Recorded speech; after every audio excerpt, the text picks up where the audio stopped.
Alexandra Teague has 2 award-winning volumes of poetry, Mortal Geography and The Wise and Foolish Builders.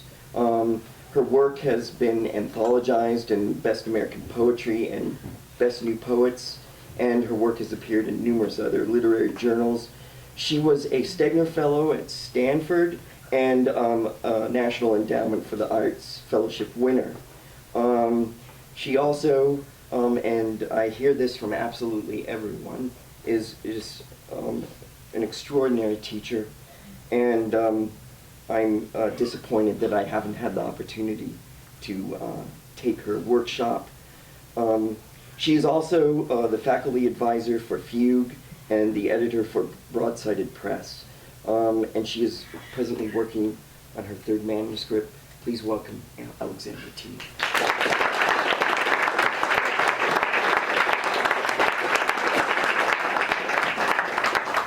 Thank you, Max. That was not disappointing at all. And you even made my book that's not even out yet award-winning, so I love it all the more. So I'm going to start with a poem from The Wise and Foolish Builders, which will be out for real this April, and you can hear way more from it then. This is called The House That Doesn't Grow, and it's about the large, strange house that Sarah Winchester, the Victorian heiress to the rifle fortune, built in San Jose, California, supposedly to appease the ghosts of everyone killed with Winchester rifles. And it's got an epigraph from Harry Houdini that said, Mrs. Winchester was told the reason a person dies is because that person does not continue to build additions to the house in which she lives. The spirit rots in the house that doesn't grow. The spirit rots in the house that doesn't grow, and so the builders build a hall of mirrors, dazzling as ice refracted back to snow, then wall it in, reflections scare the ghosts, and start a staircase in the dining room below, each step an inch toward heaven, nothing more, that infinite ascent, measured and slow. The spirit rots in the house that doesn't grow. And so the roofers roof the chimney hole, then frame a ballroom with a stained glass door, import it on a ship to river boat, then brick it in. Blue light unnerves the ghosts, and hang 2 windows etched with Shakespeare quotes. These same thoughts people this little world, wide unclasp the table of their thoughts. The spirit rots in the house that doesn't grow, and so the workers work all night to close the 7th cupola before the coming storm, their wind chime hammers ringing in the cold, then open it, the dark disturbs the ghosts, then close it back, unnail the hallway cove, then for the flowers watered through the floor, a long zinc trough to catch the overflow. The spirit rots in the house that doesn't grow, restless as a child whose crying wakes the ghosts. I'm going to read 2 poems from my work in progress. I just got back from a research trip to New York, so these are brand new. And the first one is called How to Become Stained Glass. It's for Audrey Munson, the 1910s Queen of the Artist Studios, and it draws quite a bit from her language about modeling. How to Become Stained Glass. When the artist says a woman's feet are the most important items in her general scheme of beauty, do what he says. Pick up marbles with your toes 1,000 times. Learn to hold still, slippery as the streaks of fish beneath the Savior's boat, any pose he asks. Every piece of you must glow. Some days he needs an angel, a rainstorm. Arch your foot like sadness.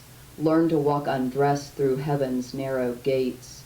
For bodies clothes do harm, and worse for souls. Be architecture, be guileless in pretending to be sky.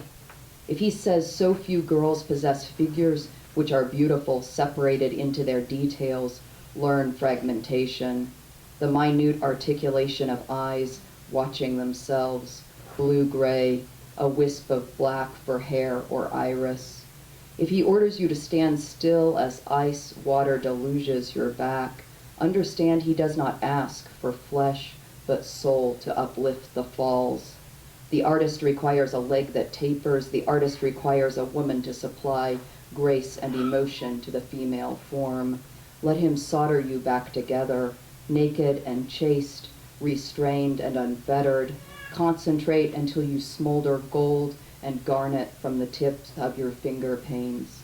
The girl buttoned back inside her dress may ache, but this is noble. Forget she's exhaustible. How she'll be swept up like common rubbish if she breaks.